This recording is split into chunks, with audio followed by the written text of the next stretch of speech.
Hey, what's up? Hank Klinger here. I want to shoot a video today about the power of imagination. What is imagination? Imagination essentially is what determines your entire life. It's your thoughts. People imagine every day circumstances. Some do it in a negative way, some do it in a positive way, and the world around them is reflected by their thoughts, by their imagination. Now what I want to do today is I want to show you how you can cultivate your imagination. Like any physical part of your body, imagination must be developed. It must be exercised and strained on a daily basis in order to be grown and developed and cultivated into a powerful imagination which will help you create the results in your life so that you can see the things you want in the world around you. So what I want to talk about today is the effect that we see around us all day long. You take this computer, for instance, and most people just see a computer. But this is how I want you to develop the imagination. I want you to think about this computer. And I don't just want you to think about the computer in front of you. I want you to deconstruct it and trace it back to its origin. Now when you do this, you will see that all things begin with an intangible thought. For instance, this computer. If you dissect it and deconstruct it, you can see it has parts that are made of plastic. It has a screen that possibly is made of glass, possibly made of plastic. It has transistors, wires, different pieces of hardware such as a hard drive, the RAM. It has its casing. And you trace these back to factories where they were made, where the plastic was molded. And you trace these back to where people first learned how to mold plastic from petroleum.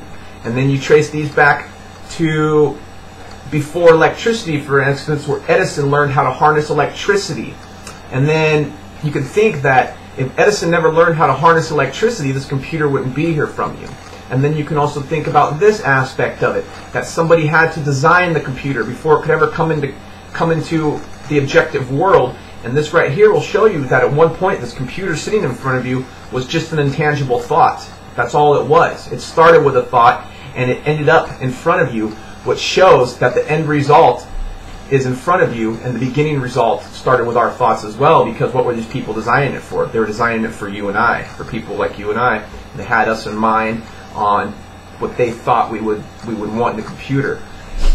So what I want to do today is I want to encourage you to deconstruct different things in your life, and when you do this, you'll really start to see the magical circumstances around you, and they'll really start to develop more and more. And you can look at things like your car, and you can think about what it took to put that car in front of you. You can trace it back to the factory where people and machines were working together to construct this car, and then you can trace it back to the designing room where engineers were developing it, and then you can trace it back to probably a single engineer who had it as a design in his mind, and then you can even go further back to manufacturers, to heads of companies who had put this concept first that they needed this certain object in your world.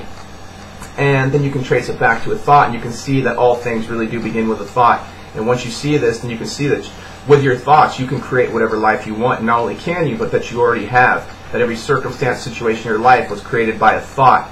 And when you understand that, you take responsibility for your life, then you become empowered. And you see that with your thoughts, if you've already created the life that you have right now, that you can in turn create new thoughts which will dictate a new life and give you the things that you want. So as I said, for an exercise, sit down, possibly with your computer, and deconstruct it back to its origins. Visualize it. See the people making it and bringing it into existence, the people developing it and designing it and before it was even a tangible object. And then you can see the power of thought. So with that being said, my name's Hank Klinger.